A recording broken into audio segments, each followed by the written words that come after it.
Ya pasan 29 minutos de las 9 de la mañana, nos metemos en otros temas de actualidad porque hoy es el Día Internacional del Síndrome de Asperger, que es un trastorno que afecta a la vida de las personas, sobre todo en su capacidad de comunicación y de interacción social. Vamos a dialogar de todo esto con la doctora Isabel Valle, quien es integrante de Encuentro TEA y es madre de Gonzalo, un adulto joven con trastorno del espectro autista. Bienvenida. Bueno, muchas gracias por recibirnos. Muchas gracias. Hoy hay una consigna específica, ¿no? Cada año va cambiando. ¿Cuál es este año tan particular, ¿no? Después de haber vivido un 2020 muy afectados por la pandemia. Sí, todos los años en esta fecha se celebra este día, un poco para conmemorar y sobre todo para avanzar en todas las cosas que este colectivo precisa. Bueno, hoy la consigna de este año se llama Hazme lugar o Haceme lugar.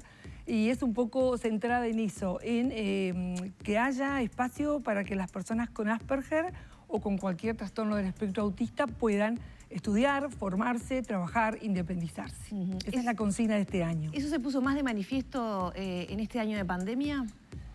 No, es un pedido de siempre, no. En este año hemos vivido las mismas dificultades que todos, porque obviamente si las hay en el público en general, también para nuestros muchachos, pero ya es una consigna que lleva años de visualización y de animar a que estos jóvenes puedan, y niños, estudiar y formarse y trabajar como todos los otros.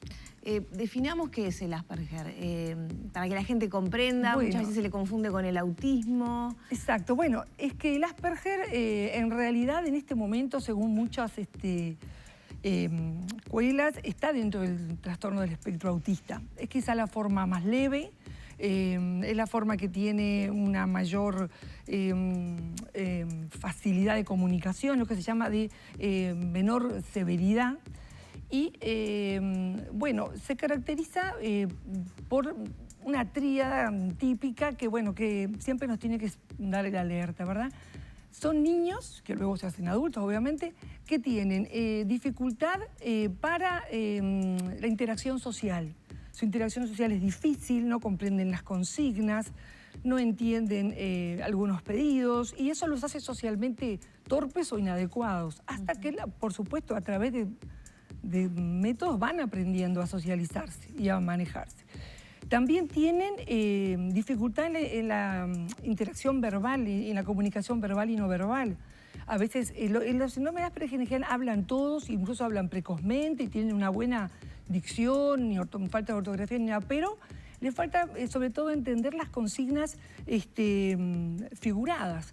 Cuando hablamos en forma figurada pueden no entenderlo, son muy literales.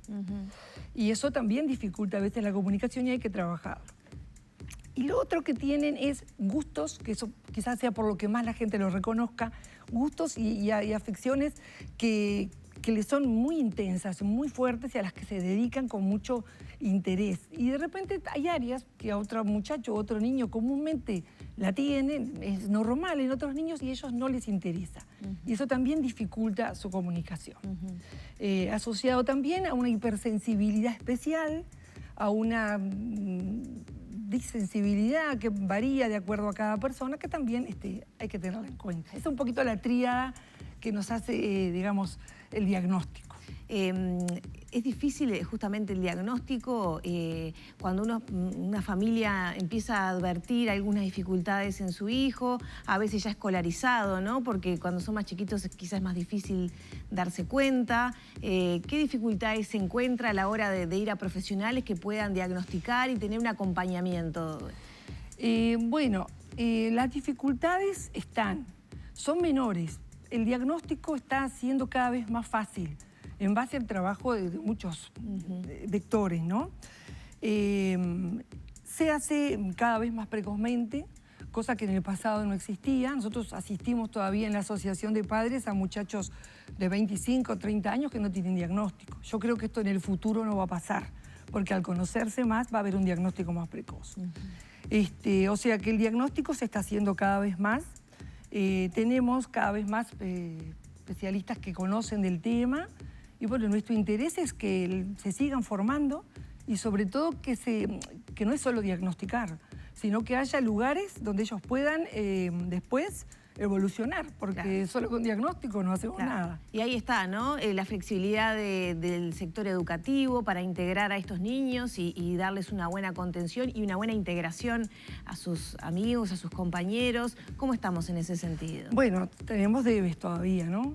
Nosotros que somos una asociación de padres que funcionamos desde el 2011, somos bastante un radar porque nos llaman, nos preguntan y claro, los padres tienen dificultades, los colegios muchas veces no los aceptan a gusto y un poco posibilidad del colegio, en fin, yo qué sé. Las escuelas públicas a veces están saturadas, a veces los docentes no están formados, pero sobre todo nosotros decimos, estos muchachos tienen que integrarse, porque uno de cada, dicen 70, 80 personas tiene TEA, entonces no es uno en todo el país.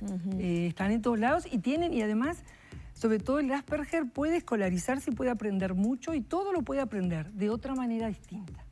Entonces, insistimos mucho en eso y en las oportunidades después en el futuro, ¿no? En lo laboral, ¿Qué pasa con las posibilidades económicas de las familias? Porque si uno puede pagar un colegio privado, que le dé contención, asistente terapéutica, que muchas veces precisan estos niños, ¿no? Un adulto acompañante, más allá del pago de la escolaridad, terapias alternativas que precise, alguna contención de otro tipo. ¿Qué pasa para las familias que no tienen ese tipo de recursos? Es sumamente difícil. Es muy difícil, para nosotros como asociación es muy angustiante porque podemos acompañarlos, pero no tenemos posibilidades de apoyo. Y insistimos en que eso tiene que ser una política general, de que las personas las escuelas tienen que haber acompañantes, tiene que haber apoyo, el acompañante que se da a través de MIDES, en algunos casos a estos muchachos, a estos niños, tiene que seguir, tiene que aumentar. Porque realmente si no es imposible que las familias, es realmente un gasto muy alto, lo mismo que las terapias, la mayoría son privadas, hay muy pocos lugares de bajo costo, entonces hay gente que queda por fuera y la que no queda por fuera es toda una familia en pos de un solo integrante de la familia, lo cual tampoco es bueno a veces, ¿no? Porque todos en la familia precisan su lugar, los hermanos, en fin. Vamos a hablar un poquito del espacio TEA, pero antes vamos a presentar un video de un trabajo que han hecho. En la tierra ser un artista creador, en el cielo volar y pintar alrededor. El arte en mi mundo y me llena de ilusión. En la computadora tan solo con un clic se abre mi mundo, aprende y soy feliz. Nada, no nada está, ya no tienen fin. Me gustan las películas de Simba del Marino, luchando contra monstruos en sus viajes sin destino. Mi voz es mis gestos para interpretar. Se prende esa luz y es pura alegría, se enciende el micrófono y lo demás se olvida. Es mi pasión y me llena de emoción. Esta canción que habla de nosotros refleja nuestro interior, es luz que se abre a vos. Vale la pena sentir, vale la pena ser feliz. Somos luz, cantamos así. Bueno, creado y cantado por los protagonistas.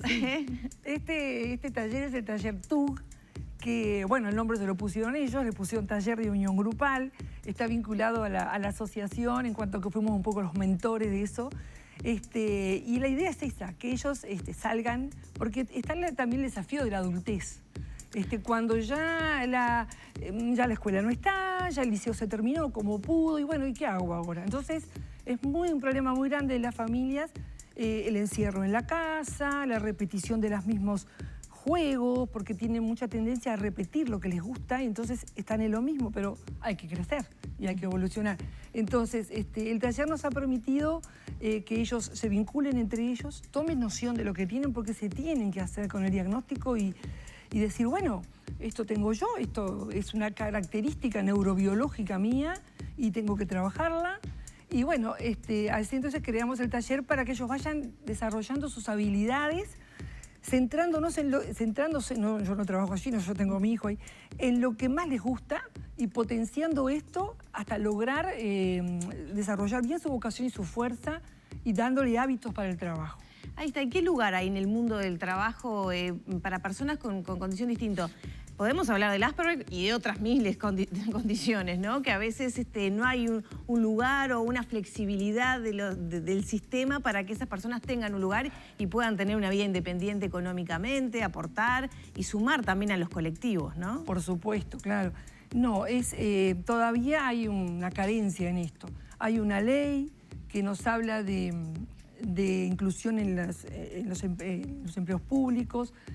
Hay un proyecto de ley para el apoyo en lo privado, pero todavía es muy leve. Y además hay un tema que la discapacidad, o sea, nosotros llamamos discapacidad, pero la condición neurobiológica y también algunas discapacidades intelectuales son complicadas porque en general es más fácil que otra persona con otra discapacidad, por ejemplo, problema motor, acceda a un trabajo, es más conocido por la gente a recibir a alguien distinto, que no sabemos cómo funciona, ¿no? Entonces, también nuestra función es esa, hacerlos conocer, ven que son muchachos que crean, que tienen ganas, que tienen mucha fuerza en lo que saben hacer y que pueden ingresar al mercado laboral. Y realmente los que han ingresado bien orientados están funcionando muy bien. Isabel, ya tenemos que cerrar. Me gustaría cerrar con un mensaje para padres que se encuentren en una situación con sus hijos, de que no saben dónde recurrir, que se pueden sentir abrumados. Creo que todos los que somos padres, primero, no nacimos siendo padres, nacimos cuando nacen nuestros hijos, ¿verdad? Cuando los recibimos. Y después uno va intentando hacer lo mejor que puede en la marcha, ¿no? Y muchas veces uno se siente carente de recursos o de falta de apoyos para encarar las dificultades de la vida. ¿Qué mensaje hay para los padres que pueden estar enfrentando una situación de un hijo o una hija en esta situación? Yo el mensaje que les daría primero es que no se asusten del diagnóstico, que se informen, que se acerquen a otros padres, porque esto es una cosa que a veces genera angustia, como tú decís. Si los hijos ya de por sí nos dan zozobras, cuando tenemos un hijo especial tenemos más zozobras. Entonces, acercarnos a otro que vive lo mismo que nosotros es realmente muy bueno. A mí me ha hecho mucho bien la asociación y sigo en ella, a pesar que mi hijo es grande. Eso es lo primero. Lo segundo, que a mí me parece, esto es algo personal, sus hijos deben saber lo que tienen, todo el núcleo familiar, es una neurodiversidad, hay que saberla trabajar y hay que ir para adelante. Nada de ocultar, porque a veces en las formas leves hay como un ocultamiento, nada. Y bueno, que se acerquen, que ven que los chicos pueden hacer cosas, que tenemos que reunirnos y que tenemos que pedir más para nuestros hijos, que ellos tienen que crecer, tienen que poder tener su lugar para vivir, su lugar para trabajar y su independencia. Muchísimas gracias. Por nada, a ustedes. Cerramos por aquí entonces esta charla en el Día Internacional del Síndrome de Asperger.